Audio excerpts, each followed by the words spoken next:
মৰমৰ মোৰ ষ্টুডেণ্টছসমূহ। চ' প্ৰথমতে আমি কি কৰিম, পাঠক ছাৰক, দয়ানন্দ পাঠক ছাৰক এখন তোলাং গামোচাৰে সম্বৰ্ধনা জনাম।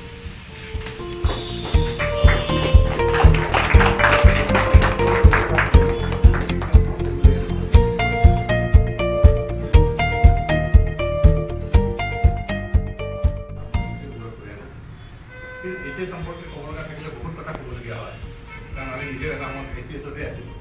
পিছত যেনিবা আমি সেইটো এছিএছৰ পৰা বিভিন্ন কাৰণত আমিও লিখা মেলা কৰি থাকোঁ, গভৰ্ণমেণ্টৰ পৰা আমাক ৱাৰ্ণিং লেটাৰ দি থাকে। তেতিয়া আমি দেখিলোঁ যে I must design it, ACS is not my cup of T.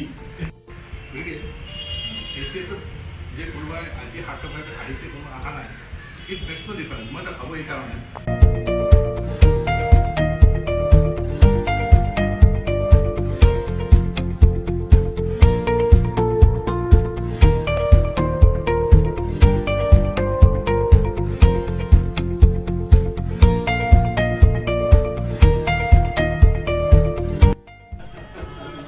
তেনেকুৱা এটা সম্পৰ্ক।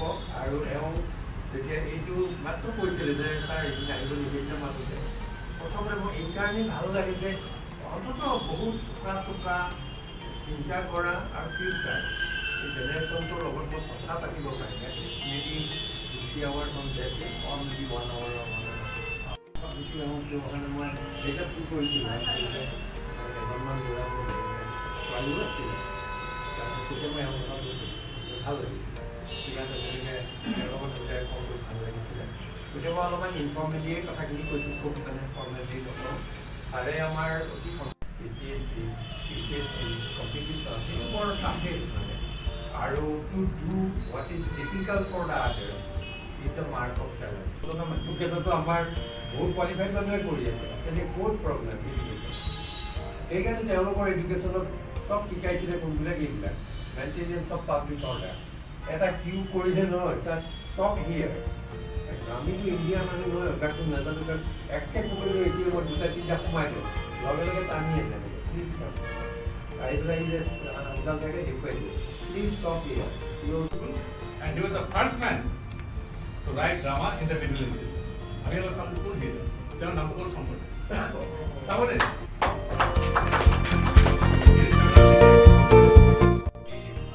কেণ্ডিডেটছ আছে, ছাকচেছফুল কেণ্ডিডেটছ, তেওঁলোকক মেমে সম্বৰ্ধনা জনাব।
এমাহ গ'ল, 2 মাহ গ'ল, লাহে লাহে মাহঁতে গম পালে মই চাকৰি দিলোঁ। মই তাৰপিছত দিল্লীলৈ গ'লোঁ, স্কলাৰশ্বিপ এটা পাইছিলোঁ দিল্লী গুচি গ'লোঁ। দিল্লী গুচি যোৱাৰ পিছত দেউতাহঁতে লাহে লাহে মোক ছাপৰ্ট কৰিলে, যে কৰোঁ পঢ় তেনেকৈ গ'ল। কিন্তু সেই যে মই যিদিনাখনৰ পৰা চাকৰি এৰিলোঁ, চাকৰিৰ পৰা মানে এই যিদিনাখন বন্ধ কৰি পেলাওক, কাৰো কথা নুশুনিব, নিজৰ কথা শুনক, ঘৰৰ মা দেউতাৰ কথা শুনক, আৰু এই মানুহখিনি যিখিনি মানুহে এনি টাইম আপোনালোকক ছাপৰ্ট কৰিছে, তেওঁলোকৰ হেল্প লওক, তেওঁলোকৰ ছাপৰ্ট পৰা হেল্প বিচাৰক, তেওঁলোকৰ কথা শুনক, চ' date you can take the right path, so that you can be one among those successful candidates, one among those successful people, and you will able to write your name in that particular list.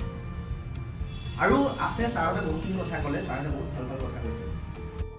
Sir মোৰ ইণ্টাৰভিউটো আচলতে এনেকুৱা হৈছিলে, মোক first হৈছিলে মোক গুৱাহাটীৰ কথা হৈছিলে বানপানীৰ কথা, যে গুৱাহাটীত বানপানী হয়, বানপানীৰ কি কাৰণে হয় বুলি ভাবোঁ আৰু কিবা ছাজেশ্যন আছে। মই তেতিয়া কৈছোঁ ছাৰ হিষ্টৰিকেলটো গুৱাহাটী আগতে বহুত বিল আছিলে, পিটনি আছিলে, মানুহবোৰে ঘৰ বনোৱাৰ লগে লগে এইবোৰ লাহে লাহে কমি কমি গৈ আছে। নেচাৰেলি গুৱাহাটীৰ যিটো পানী বিয়েৰিং কেপাচিটি থাকে, মানে ৰেইন ৱাটাৰ বিয়েৰিং কেপাচিটি, সেইটো লাহে লাহে কমি গৈছে। অফক'ৰ্চ পানীখিনি আমাৰ ৰাস্তালৈ উঠি আহে, বানপানী হ'ব পাৰে। চ' গ্ৰেজুৱেলি ছাৰ এনেকৈ গৈ আছে। তাৰপিছত দীপৰ বিলৰ কথা আহিলে, দীপৰ বিলৰ কথা অহাৰ লগে লগে মাইগ্ৰেটৰী বাৰ্ডৰ কথা আহিলে। যিহেতু মোৰ ঘৰ শিৱসাগৰত পানীডিং বাৰ্ড চেঞ্চুৰী আছে, তেওঁলোকে নেক্সট কুৱেশ্যন হৈছিলে পানীডিং বাৰ্ড চেঞ্চুৰী কিমান চনত মানে এনাউন্স কৰা হৈছিলে বাৰ্ড চেঞ্চুৰী। ছাৰহঁতে যিখিনি কথা কৈছে মই নিজে অনুপ্ৰাণিত হৈছোঁ।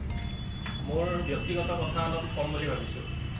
মই জন্ম যদিও মঙলদৈ, মোৰ দেউতাৰ ঘৰ হাজৰিকাপাৰা, মঙলদৈৰ পৰা কিছু নিৰ্ভৰ। দেউতাহঁতে সৰুৰ পৰাই খেতি বাতিৰ সৈতে জড়িত আছিলে, বহুত পিছলৈ গৈ পেলাই শিক্ষাৰ ক্ষেত্ৰখনত সোমাইছিলে। দেউতাহঁতক মানে সৰুতে বহুতে কথা এটা কৈছিলে, তহঁতে পঢ়া ভেলুটো মানে দেউতাহঁতক বাহিৰা মানুহবিলাকে বুজাইছিলে।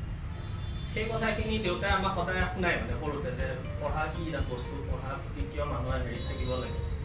আমি সৰুতে বুজি নাপাইছিলোঁ, কিন্তু নাই মই মানে সৰুতে অলপ বদমাছৰ নিচিনা আছিলোঁ। তাৰপিছত মেট্ৰিকৰ সময়ৰ কথা কওঁ। মেট্ৰিকত একাডেমিকেলি পিছত কেতিয়াও মই পিছ পৰি থকা নাই। একাডেমিকেলি মই তেজপুৰ বিশ্ববিদ্যালয়তে হওক বা IITতে হওক গ'ল্ড মেডেলিষ্ট হয়। তাৰপিছত ইয়াৰ পিছত মই বহুকেইটা চাকৰিত অফাৰো পালোঁ। আমাৰ আছাম পাৱাৰ ডিষ্ট্ৰিবিউশ্যন কোম্পানী লিমিটেডত এছিষ্টেণ্ট মেনেজাৰৰ চাকৰিটোত মই চিলেক্ট হৈছিলোঁ।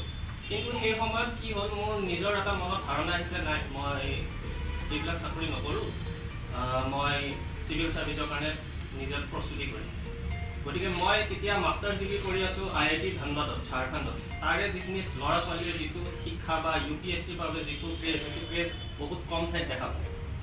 তাতে মই আমি কিছুমান ক্লাব থাকে মানে IIT, মানে ফটোগ্ৰাফী ক্লাব হ'ল, য়োগা ক্লাব হ'ল, কিছুমান ক্লাব থাকে। সেই ক্লাববিলাকৰ জৰিয়তে যেতিয়া আমি ল'ৰা ছোৱালীৰ লগত ইণ্টাৰেক্ট কৰোঁ, সৰু সৰু ল'ৰা ছোৱালী, বিহাৰ ঝাৰখণ্ডৰ ল'ৰা ছোৱালী, সিহঁতক যদি সোধে কি হ'ব ডাঙৰ হয়, সিহঁতে ডাঙৰ ডাঙৰ উত্তৰ দিব, UPSC মানে BPSC, Bihar public service commission.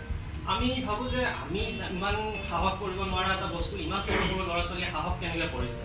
কিন্তু নাই, তেওঁলোকক আপুনি বিশ্বাস কৰিব, ধানবাদৰ যিটো ৰেলৱে ষ্টেচনৰ পোহৰৰ তলত ল'ৰা ছোৱালী পঢ়ি থাকে। এইবিলাক চাই মই নিজে মানে তেতিয়া মটিভেট হৈছিলোঁ, সৰু ল'ৰা ছোৱালীয়ে পাৰিছে, আমি কিয় নোৱাৰিম। তাৰপিছত সেই সময়তে মই 3টা বস্তুৱে মোক খুব সহায় কৰিলে।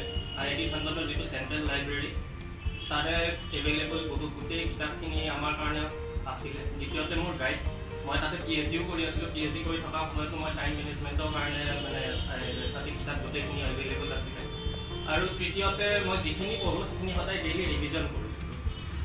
এই ৰিচোৰ্চ যিটো আমাৰ কথা কৈ আছে, ৰিচোৰ্চৰ কাৰণে সদায় মানে কিছুমান লিমিটেড বস্তু পঢ়িব লাগে। মানে এভেইলেবল বহুত থাকে আজিকালিৰ যুগত, আপুনি চব বস্তু পাই যাব, কিন্তু পঢ়া যেতিয়া আপুনি বহিব, গোটেই বস্তুখিনি মেলি বহিলে আপুনি নোৱাৰে। আৰু ছাৰহঁতে কোৱাৰ দৰে আমি কোনো এনচাইক্ল'পিডিয়া নহয়, আমাক প্ৰত্যেকটো বস্তুৰ কিছু সংখ্যক মানে জ্ঞান লাগে। আমি এজন জেনেৰেলিষ্ট নহয়, আমি স্পেচিয়েলিষ্ট নহয়।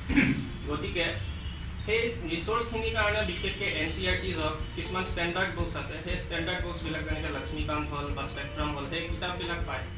কিতাপখিনিৰ ওপৰত যদি আপোনালোকক কোনোবাই গাইড কৰিছে, সেইটো আৰু ভাল কথা। মোৰ ক্ষেত্ৰত মই সেই আৰম্ভণি ষ্টেজটোত মই নিজে পঢ়া ষ্টাৰ্ট কৰিলোঁ। তাৰপিছত মই ভাবিলোঁ যে মই পাৰিম, এইখিনি পঢ়ি পেলাই মই প্ৰিলিমছত APR হৈছিলোঁ।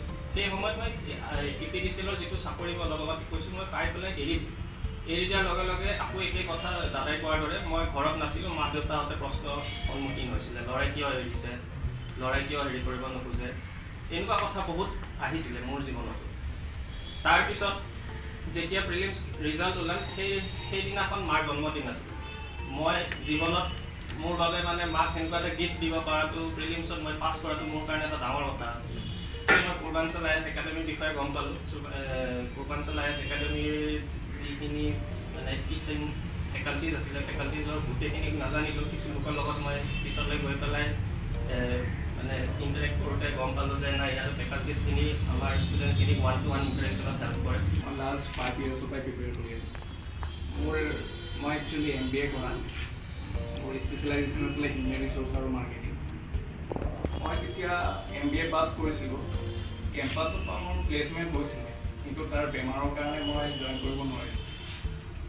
তাৰপিছত মোৰ আগে প্লেনিংটো আছিলে যে মই MBA কৰাৰ পিছত মেনেজমেণ্ট ছাবজেক্টটো লৈ IAS পৰীক্ষা দিম।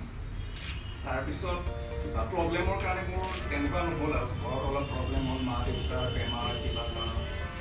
তাৰপিছত গুৱাহাটী আহিলোঁ, আকৌ মই আছাম ইউনিভাৰ্চিটিৰ পৰা MBA কৰিছিলোঁ। তাৰপিছত ইয়াত বহুতো ইণ্টাৰভিউ দিছিলোঁ মই। তাৰপিছত ইণ্টাৰভিউ দি লাগিলে যোনকেইটাই ইণ্টাৰভিউ লয়, ইণ্টাৰভিউ লোৱাই যোগ্য নহয়। কেতিয়াবা ইণ্টাৰভিউ দিব যাওঁ, ফোন কৰে, তাতে ঘূৰি গুচি আহোঁ, মানে ইণ্টাৰভিউ নিদিওঁৱে আৰু। তাৰপিছত মই ফাইনেলি ডিচাইড কৰিলোঁ মানে মই চিভিল ছাৰ্ভেণ্টে হ'ম। মই বস্তুবোৰ অবজাৰ্ভ কৰি থাকোঁ সদায়, আৰু মোৰ ফিল হ'ল যে মই এইটো ছাৰ্ভিচৰ কাৰণে। আৰু মানে মই একো পৰীক্ষা দিয়া নাছিলোঁ, অকল মানে 2016 পৰা অকল এইটো পৰীক্ষাৰ কাৰণে লাগি আছিলোঁ। My name is Kasib Ahmed, and more journey to as our colleagues mentioned, all have gone through different struggle, different time period, different struggle, and this struggle বুলি ক'ব লাগিব no doubt, but struggle to আপোনালোকে নিজৰ লাইফত কেনেকৈ adjust কৰিব। If you look at it as a struggle, you will face difficulties. This struggle should look as an opportunity. It is actually struggle হয়, but it should look like a very normal thing to you. মানে usual লাইফৰ লগত এটা balance বনাই যে আপোনাৰ preparation start কৰিব, then it become very easy thing. 18ত মই মাষ্টাৰ্ছত এডমিশ্যন ল'লোঁ, and 18 December masters in sociology from IGNOU, and 18 ডিচেম্বৰতে মই নেটত ক্লিয়াৰ কৰিলোঁ। So' that is the dedication. I had background commerce, 7 পাছ কৰিছোঁ, 18ত মই নেট কৰিছোঁ ছ'চিয়লজি। ৱাই? বিকজ মানে মোৰ এইটো কৰিছে যে যোনটো পঢ়োঁ সেইটো নিজৰ কাৰণে পঢ়োঁ, not for the exam. You never study for the exam. এক্সামৰ কাৰণে অলপ পাৰ্টক অলপ নিজকে প্ৰিপেয়াৰ কৰি অলপ কয় ন, পলিচি ক'ব লাগে। এক্সামৰ কাৰণে you have to policy revise and like give mock test and those things, but এক্সিলেঞ্চটো ক'ব আহে নিজৰ ভিতৰৰ পৰা আহে। If there is a will there is a way দিছে। চ' মই সেইটো বস্তু বিশ্বাস কৰিলোঁ যে যোনটো পঢ়ি ভালকৈ শিকিম। চ' সেইটো কৰিলে আগবাঢ়ি কিনে ইয়ালৈ আহি গ'লোঁ, এণ্ড আই এম ভেৰি লাকি মানে ফৰ্চুনেট কি আছে এইটো প্লেটফৰ্ম চেষ্টা হ'ব পাইছোঁ, সকলোৱে নিজৰ মানে এক্সপিৰিয়েঞ্চ শ্বেয়াৰ কৰিব পাৰিছোঁ। এণ্ড মাই লাইক এইটো suggestion to future experience for planning, দুটা বস্তু মনত ৰাখিব। এইটো হ'ল মানে consistency discipline. I repeated that again and again. You to be consistent whatever you do, plus discipline. How discipline you are, whatever is going around you should not bother you, as simple as that. The world is moving around and it's a changing world. It will always move on. But where you are standing right now, that proves. And where you want to stand. So, সেনেকুৱা planning and management হ'ব লাগে যে ইয়ৰ will মানে আপোনাৰ যোনটো মানে discipline মানে will ৰাখিছে সেইটো ষ্টেজলৈকে থাকে, সেইটো মানে কণ্টিনিউ হৈ থাকে। And I am from A science background. মই ছফ্টৱেৰ ইঞ্জিনিয়াৰিং কৰিলোঁ, মই ইনফ'চিছত 2 বছৰ আছিলোঁ। দেন মোৰ ছেকেণ্ড কুৱেশ্যন এইটো হৈ গ'ল যে তুমি পল চায়েন্স এণ্ড ছ'চিয়লজি কিয় অপশ্যনেল ল'লা? সেইটো বস্তু আপুনি মোক সুধিছিলে সেইদিনা। মই এজ ইট ইজ তেনেকৈ ক'লোঁ যে it will help me in the society গোটেইখিনি। ইনষ্টেণ্টলি তেওঁ ৰিপ্লাই আহি গ'ল না মালাকাৰ ছাৰ গৈ আছিলে, তুমি মিছা কথা কৈ আছা, your friend has told that এইবিলাক দুটা ছাবজেক্ট স্ক'ৰিং আছে সেইকাৰণে তুমি লৈছা। মই অলপমান কথাটো ঘূৰাই দিলোঁ, নাই ছাৰ মোৰ 4 years গেপ হৈ গ'ল আৰু এইবিলাকৰ 50% চিলেবাছ কভাৰ হৈ যায়।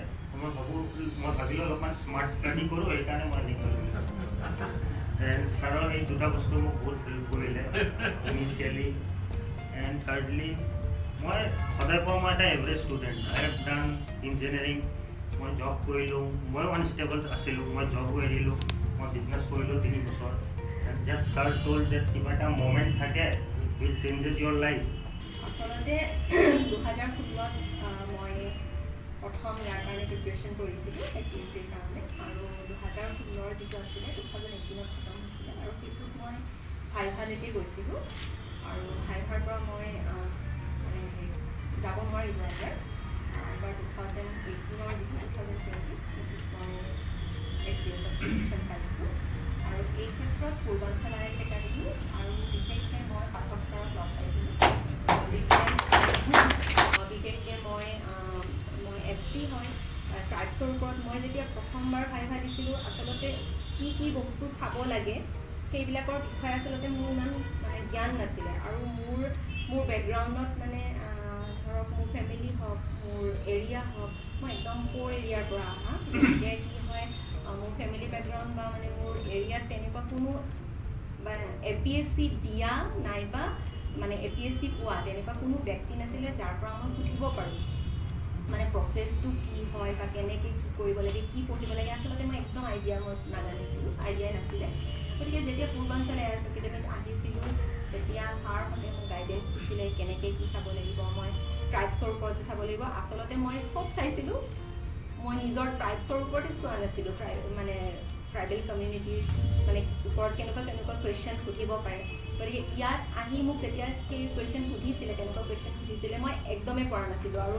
সেইদিনাখন মোৰ সঁচাকৈ খুব বেছি দুখ লাগিছিলে যে মই নিজৰ মানে কমিউনিটিৰ বিষয়ে নাজানো গতিকে তেনেকুৱা ধৰণৰ কিছুমান মোক আইডিয়া দিছিলে আৰু সেইবিলাকে মোক এইবাৰো যথেষ্ট সহায় কৰিছে তাৰোপৰি পূৰ্বাঞ্চল IAS একাডেমীৰ বিভিন্ন নোটছৰ পৰা বিভিন্ন কি কয় মক টেষ্ট দিছোঁ মই বহুকেইটা মক টেষ্ট দিছোঁ আৰু খুব ভাল হয়